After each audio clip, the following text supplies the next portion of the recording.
He arrived before anyone else. While the decorators were still figuring out where to hang the flowers, he was already lifting boxes, adjusting lights, and running errands no one remembered assigning. He wasn't part of the planning team. He wasn't paid, but he was there. Because she mattered. She wasn't just the bride. She was his cousin, his childhood best friend. The girl who once snuck him sweets under the table when he had none. The one who cried on his shoulder when her father forgot her birthday. The only one who ever really saw him back then. He did everything for her big day. Picked up her forgotten earrings, held her veil while she got her makeup fixed, ran across town to grab a missing floral pin. And when the wedding started, he was there, standing quietly on the side, hands full, heart fuller, still waiting, still hoping. Then came the photos. The photographer called out names, cousins, aunts, distant relatives. Everyone gathered. Everyone posed. Everyone smiled, except him. He adjusted his collar, took a step forward. Maybe she'd call out. Maybe someone would say, "You too." But she didn't. No one did. He watched her laugh, watched her glow, and then watched as picture after picture was taken without him in any of them. He wasn't invited into a single frame, not even one blurry shot in the background. He stood there, still holding her water bottle, still wearing the suit he bought just for today. And it hit him. He was always there when they needed something, but never when they wanted someone. And the worst part? He wasn't even surprised. If you've ever been left out of a moment you helped create, if you've ever stood silently on the sidelines of someone else's joy, drop a heart in the comments. Because sometimes being invisible hurts more than being gone. This wasn't the first time he'd been left out.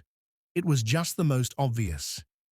At every family event, he was always there, not as a guest, not as someone to be celebrated, but as the extra hands no one remembered to thank.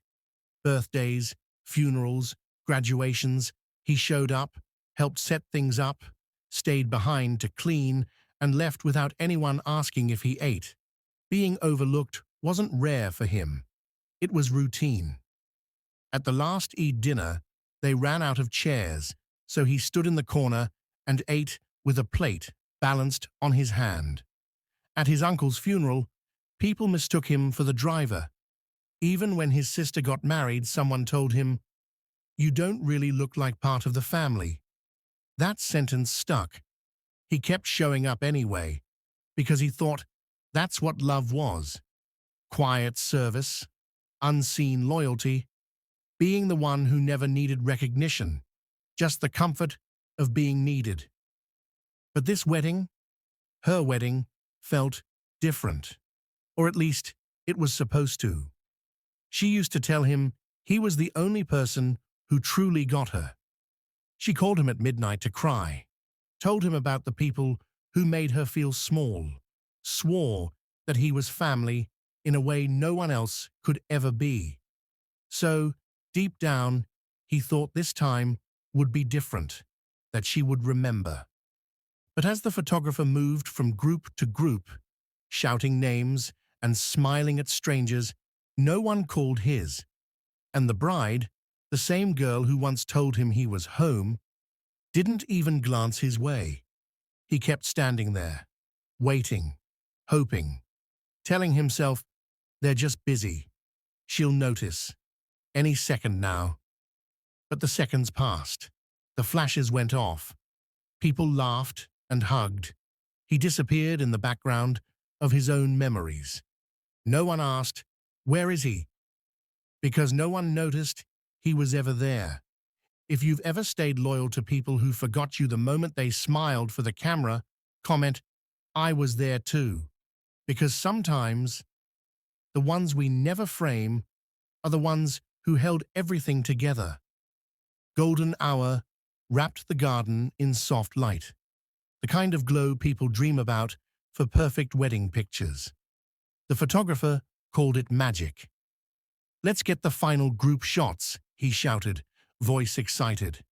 Guests rushed forward, adjusting their clothes, fixing each other's hair, laughing as they huddled together. It was the moment meant for memories, the part that would live in albums forever. And still, he stood on the sidelines. He didn't try to push in, didn't want to beg for space. But deep down, something in him hoped she would look for him, wave him over, say, "Wait, where is he? I want one with him." She didn't. They called her college friends, her mother's co-workers, her childhood tutor. Even the guy who delivered the cake got a picture, but not him. He took one step forward, just one. He adjusted his sleeves, cleared his throat. Maybe someone would see him, maybe she would. But someone behind the camera shouted, "Let's keep it to immediate family." And just like that, the line was drawn, unseen but heavy. It told him exactly where he stood. He stepped back.